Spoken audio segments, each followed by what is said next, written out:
Discovering possibilities and potential with passion every day. This is a TPPN production.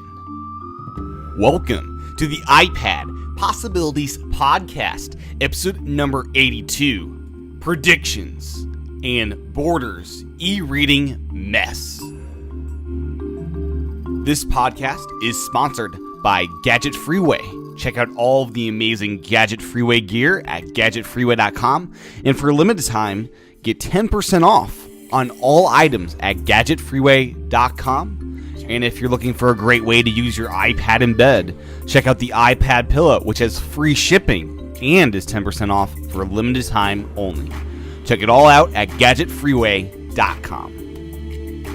Welcome, and this is, as you just heard a couple of seconds ago, this is the iPad Possibilities Podcast, and we discuss everything around the iPad. And today we'll be kind of going a little bit further than that by discussing things in the Apple universe, such as this new this media event coming up, my thoughts as far as what's going to be involved with that, what are my predictions as to what we will see, as I think a lot of it will relate and enhance our experience with the iPad.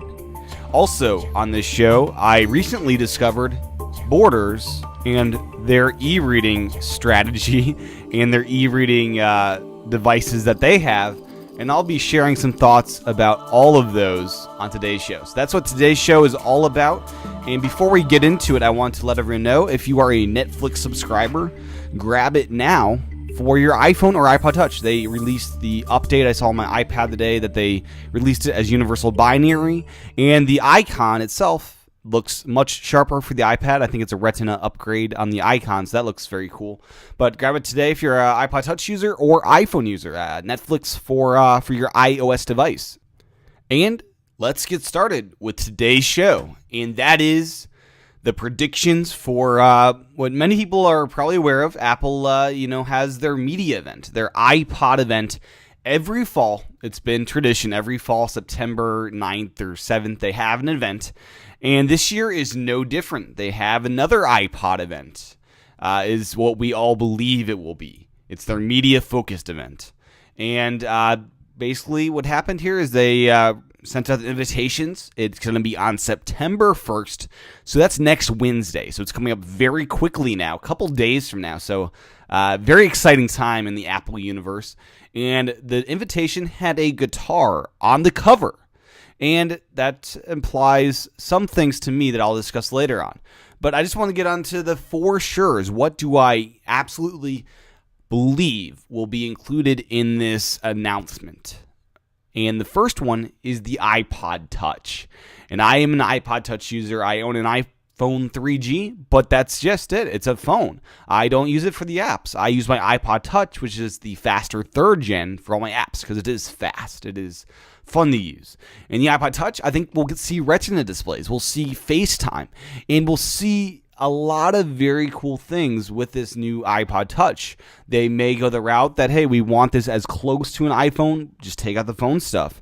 I think it'd be crazy if they added a 3G iPod Touch where you're able to sign up like you can with the iPad for a monthly on and off, cost. That would be very cool.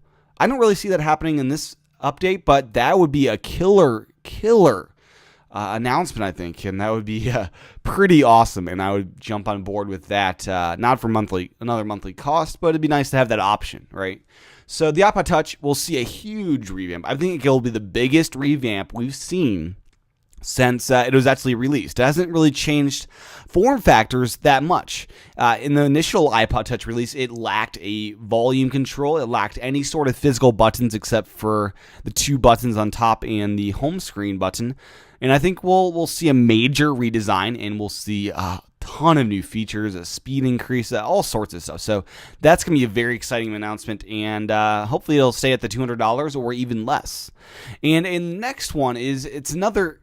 I'm excited about this announcement. The next one is the iTV announcement that I really believe we will see. And I'll tell you why I'm excited, because this has a big impact, I think, on the iPad and just consuming media in general. So I've long talked about this idea of the iPad media player, right? The iPad home entertainment system, right? Where you hook up your iPad to your home entertainment system. Now, so I've talked about that kind of stuff. There's some amazing potential there already. Now, what if Apple directly went after that and you just had an iPad that's really, really small, like an iPhone without a screen, that's just constantly hooked up to your TV, that you can interface with it with the remote, as the standard remote, the 5-button remote, and then as an option for the apps and all those different things, use an iPad or an iPhone. You could have custom-built controllers per application, and that would be a secondary thing that's not necessary to use this Apple TV. Because out of the box, this iTV, this Apple TV replacement, will it'll stream all the content from the different sources and things like that, but you're able to add apps, and an option for developers would be to have a clickable interface or an iOS remote interface, so it's not dependent upon you owning an iPhone or an iPad. So I think that's going to come out, and I think it'll run iOS 4. Now my big question is the Apple TV, since they're renaming this thing, is the Apple TV going to be stuck at this operating system level for its lifetime? Or would they take this route? Would they go after this route of doing the OS upgrade for the old Apple TVs? Are the old Apple TVs fast enough to handle the kind of workload that would be required of running Netflix, Hulu, gaming, all of those things? Will they have a limited upgrade, sort of like the iPhone 3G upgrade, right? Will they have that? That's my biggest question right now, because I know they're going to do this iOS upgrade to the iTV. That's what is originally codenamed. Then it was named Apple TV. Now it's going back to iTV. But will they upgrade the old Apple TV software? That's my big question. I'm not sure. So I'd love to hear thoughts on that. And I guess we'll find out on Wednesday about that. But I think iTV is going to be a big, big deal. So those are the two big ones, and the two for sures in my mind. Now, what am I not as sure for here? Okay, so here's my not as for sure, but I think has a strong likelihood of happening. And the first one, TV network apps, right? With this iTV, we now have a way, and a convenient way, to have your media on your television set. We now have apps, right? We have apps you can interface. So I believe TV networks, HBO, NBC, Disney, will create their own app in which you access their content through that. And that will be the means you get their content onto this device. You don't have to pay Apple to rent the movies or whatever. You just pay a subscription, or through ads with iAds, right? You have free network television on your iTV.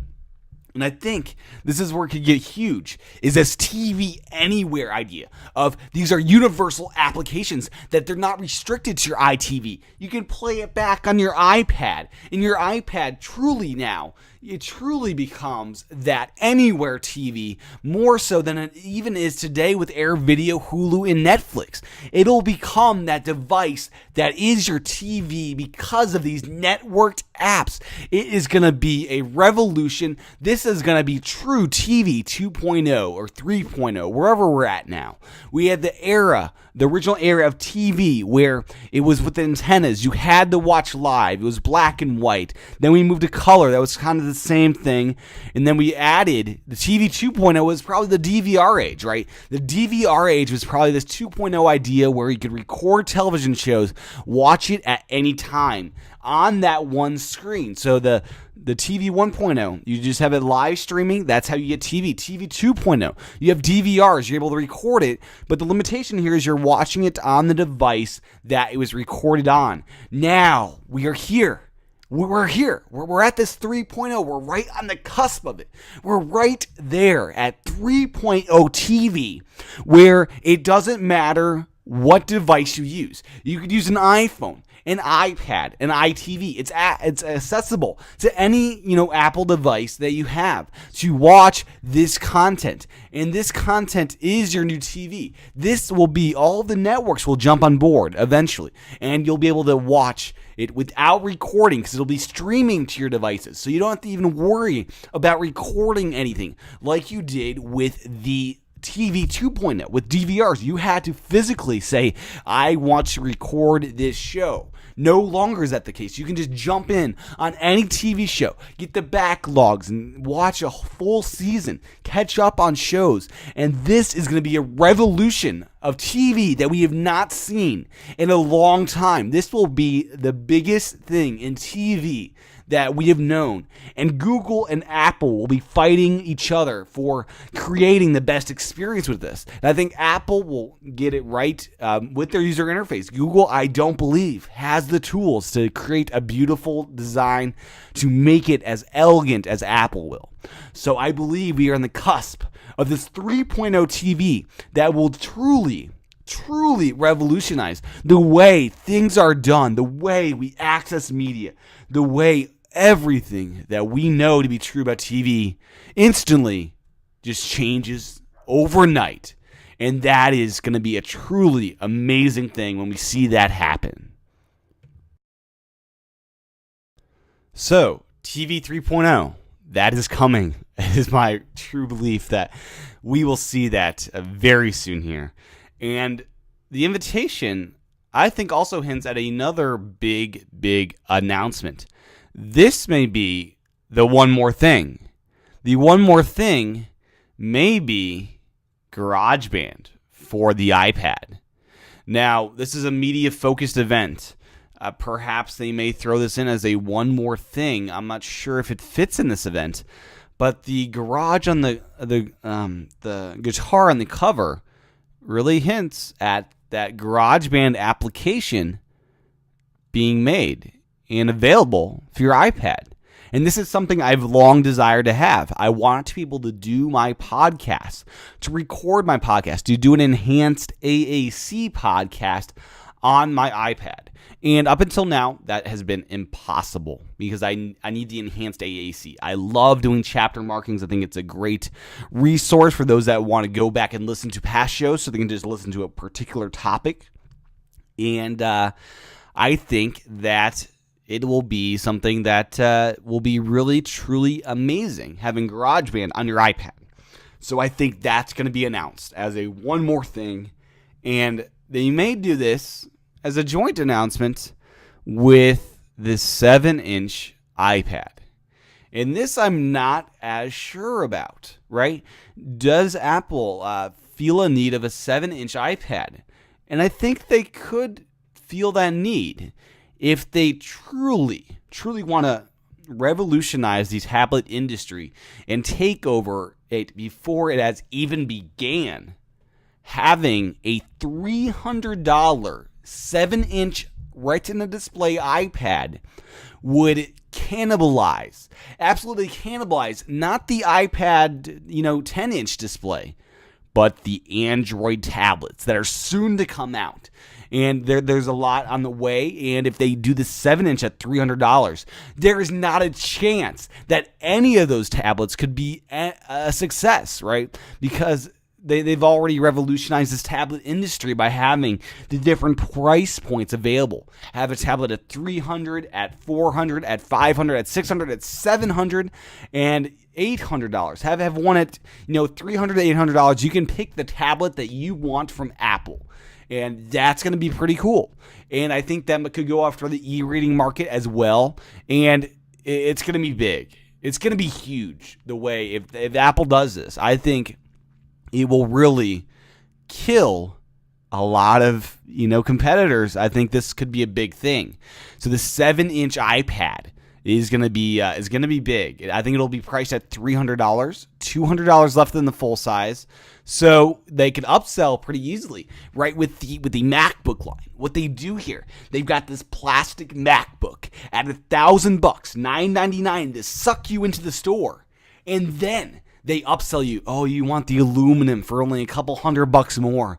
Oh, you may want a bigger screen for a couple $100 more. So they upsell you, and you upsell yourself, because you don't want the plastic or MacBook. So you get the aluminum MacBook Pro, right? Because it's made of aluminum. It feels better.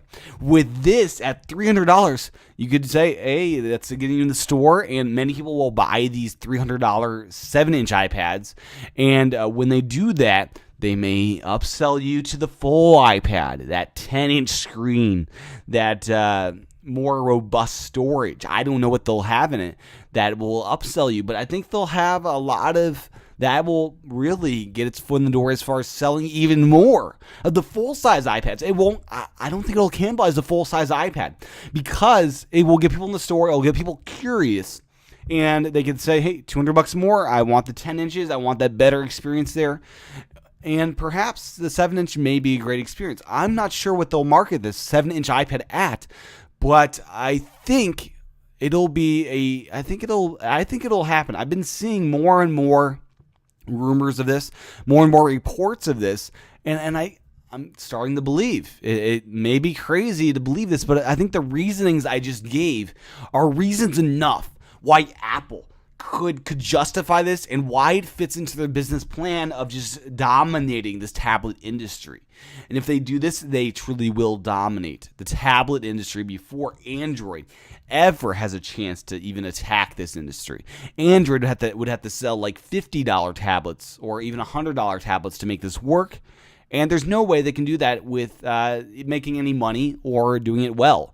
So I think the 7-inch iPad, it may not come out at this event, but I think we're going to see one eventually, pretty soon here, perhaps in January. So that's the 7-inch iPad. I think it will happen. I'm not sure.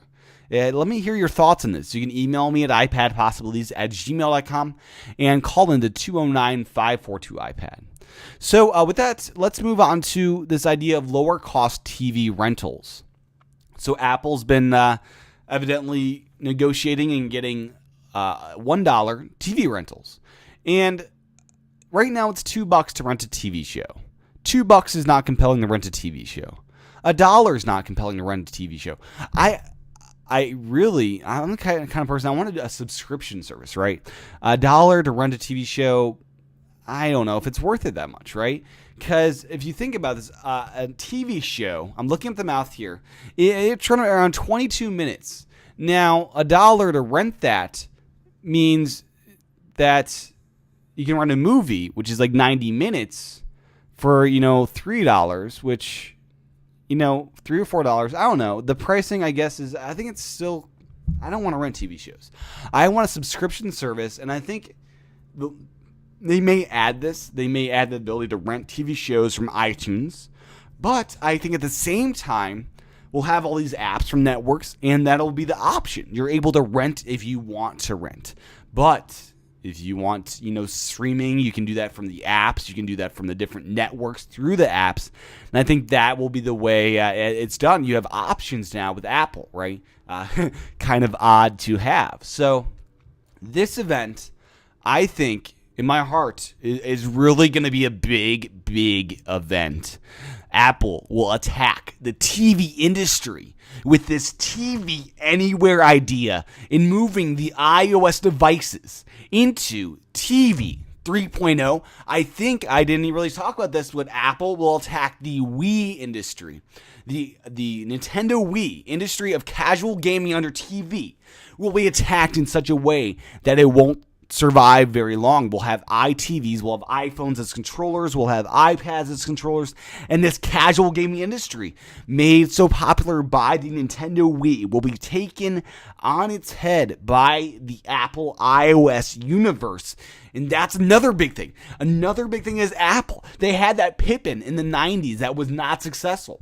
And they had that. It failed miserably. And they had that gaming platform, the Pippin. So now we've reached a point where there's so much gaming, so much entertainment done on the iPad, the iPhone, that the iTV will be this missing link. We've had handheld gaming.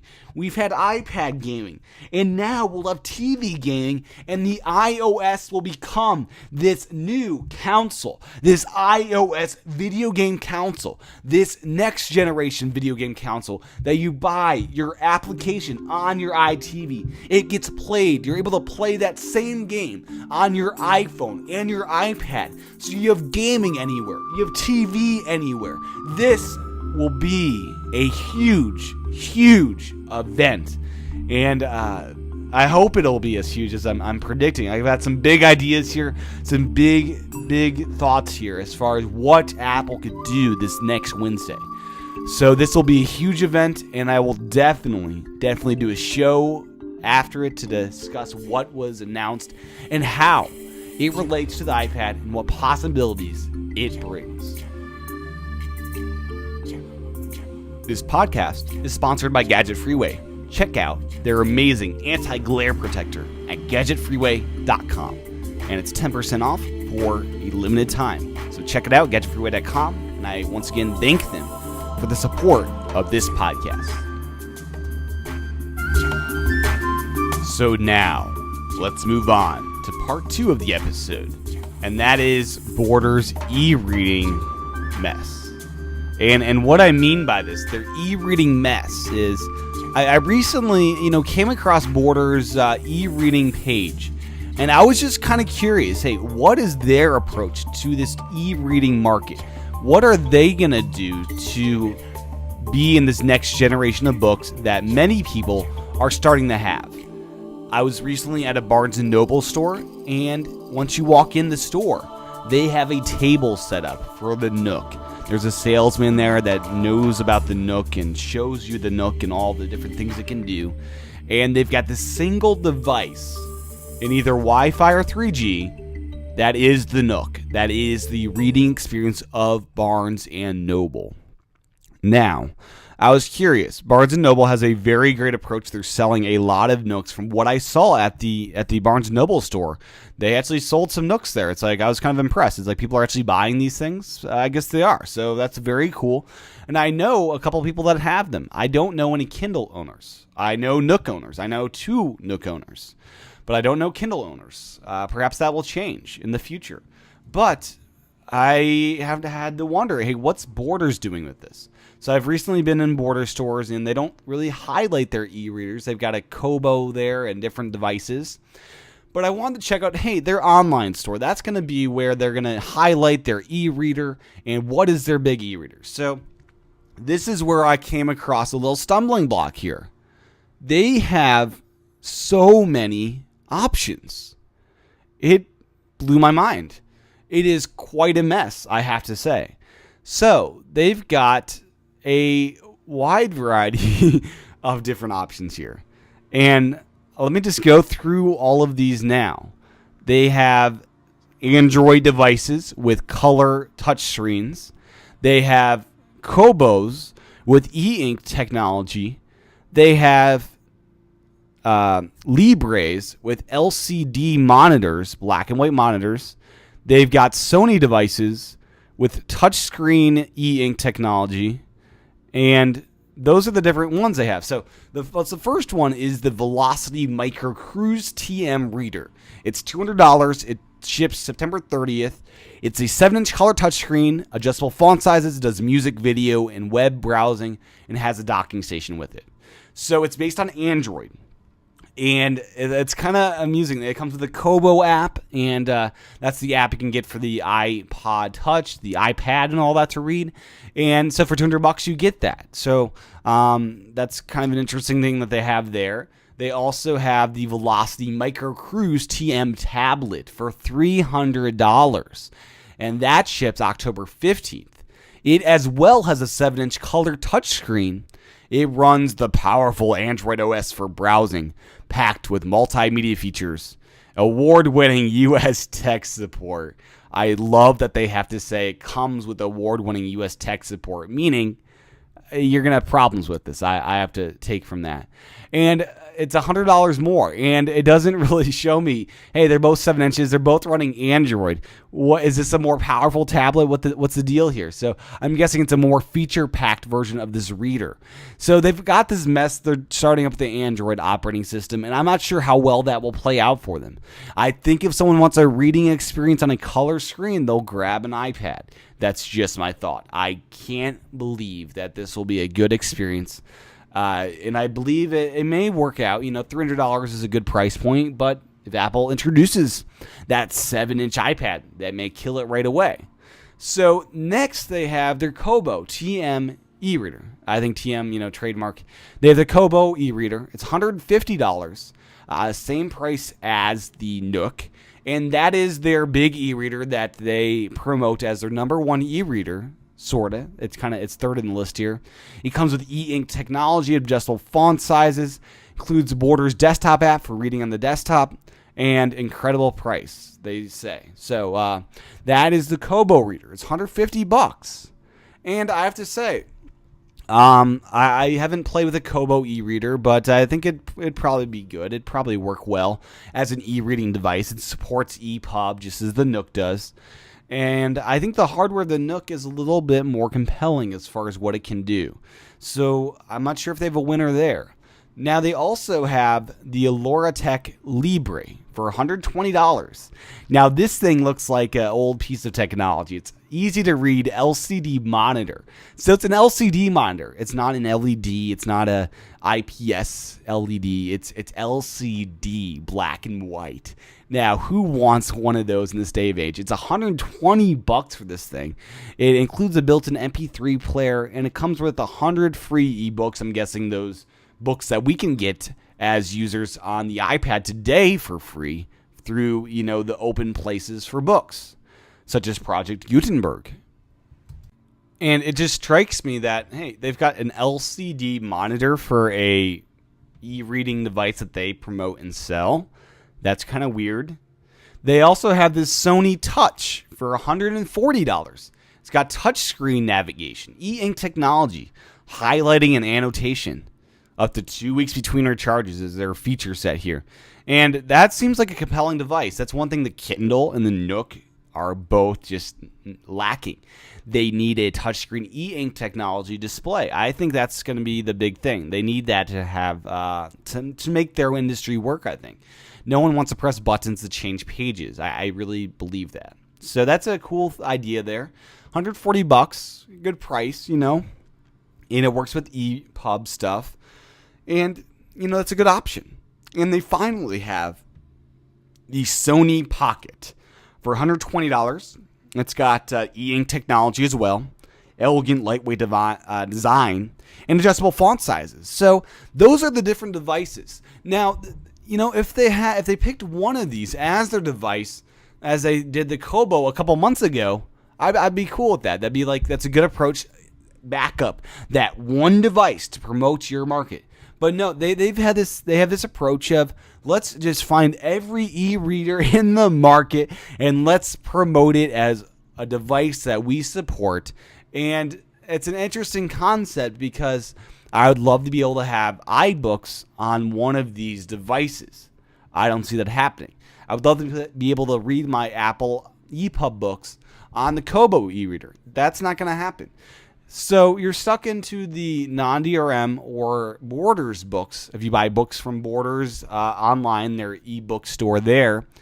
And I have to say, they're going to fall behind really quickly. The Nook is, doing very well right now. The Kindle is on fire right now. And Apple's devices are even more on fire. That's probably the number one e-reading device right now, the iPad. And they have a long ways to go. And with this, I think they really need a unified approach to doing this. They need a unified way to attack this market. They need to unify under a single reader. A single reader. Not 6 readers. Not two. I guess 2 readers would be all right. You could have your Android, whatever, and your Kobo. But they need to unify. They need to find a market approach that makes sense.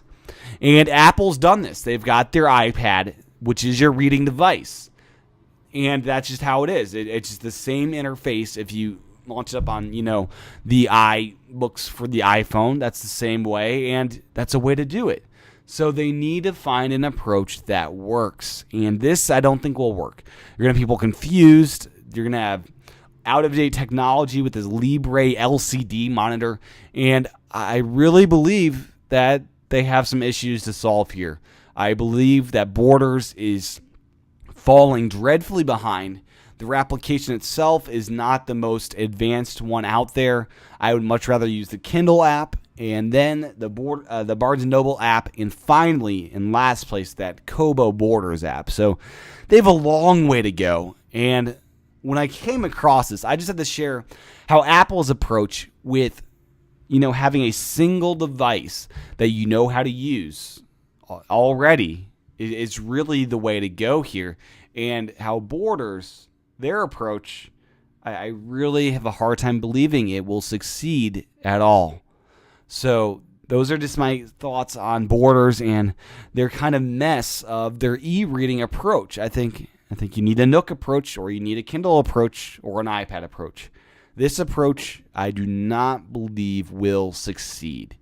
So I think Kindle's done it right with having the apps on the different platforms, and that's the approach they should have taken here at Borders. They should have had the Kobo Borders app on every platform with your Kobo reader. That's the way to do it. So those are my thoughts on the Borders e-reading market. I would really love some feedback on all this, the Borders issues here of their approach. I would love some feedback on what you believe will happen on Apple's media event next Wednesday. And you can do that by calling in to 209-542-iPad.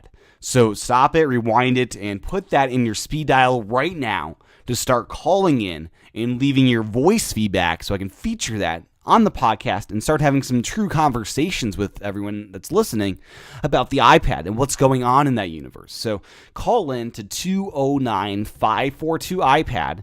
You can also email me at iPadPossibilities@gmail.com. So call in or leave your email. I'd love to hear from all the listeners as far as what are your thoughts as far as all of these issues and all of your questions going around in the Apple iPad universe right now. If you would like to support this podcast, you can do that by supporting GadgetFreeway.com. They are the sponsor of this podcast, and I've highlighted many of their amazing products in the past. They have that anti-glare protector that I absolutely love. It enables me to use my iPad out and about when I'm having hikes or geocaching or whatever it is. I'm able to actually use my iPad outside now. I'm able to watch videos in the car now. I don't watch it while I'm driving, of course, but if I have a break or whatever from work during the day, I'm able to just hang out in my car and watch some videos. Never before could I do that. The glare on the iPad screen was just amazing. So grab the anti-glare protector. Also, they have this wonderful iPad case bag that I highlighted a few shows back, and it's really amazing. It's an amazing bag, and what it does is it's a bag, but it's also a case. You are able to use your iPad in this bag without taking it out, and it basically it cuts down the cost of you needing to buy two things. You're able to just buy this case bag. It's called the iPad bag, I believe, on their site, but I call it the case bag because it really is a case and a bag. It's this morphing device that does both. So it's a great product, a great thing that I use every day when I go out and about with my iPad. So grab the case bag today. And the final item I've talked about before is the iPad Pillow. And this thing is truly incredible because I've always wanted the solution to use my iPad in the bed, to watch videos or read books. And I really don't want to hold up my iPad, in the air because it gets kind of heavy after a while for reading. And it's too low, I think, to just rest on your stomach, for my case at least. So I think the iPad Pillow was kind of essential. It's a very comfortable thing. I was able to adjust the iPad to any height I needed it to, and it was it's how the iPad was meant to be used in bed. So it's a great product that I highly recommend everyone check out. It's called the iPad Pillow, and that one actually is free shipping for a limited time, and everything on their site is 10% off for the next month or so here. So if you want to use a promotion code, you can use TPPN and use TPPN to let people know that you heard about Gadget Freeway from me. So check out GadgetFreeway.com. That's how you support this podcast, and I really appreciate all of their support they have given this show so far. And with that wraps up the show for today. It was kind of a longer show, just like last week as far as length for the Friday-Saturday show, but that's all right, I think. We're getting a lot out of this one. And this is, I think, will be one of my favorite episodes to come. I love talking about predictions and things to come, and that's always a fun thing to do. And I get kind of excited about some of the things that can happen in the future and some of the possibilities that are out there.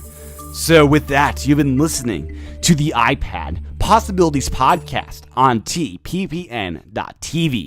This is Tim, and I'll talk to everyone again next time.